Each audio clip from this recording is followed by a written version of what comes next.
Normal democracy, campaigning starts 1 year before the elections.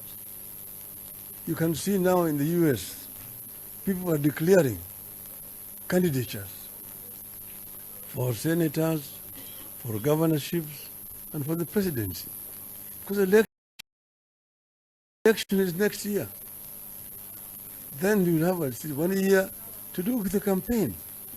So what I want to say is that it is not right for us. We see a lot of enmity being generated among our members because everybody is now already in a full swing campaign 4 years later.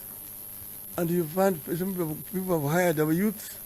The youth are running around this time, fighting, put a lot of tension. This should end.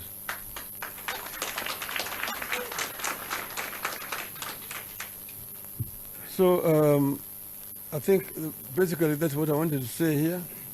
I want to listen to those paparazzi. Kuna swali?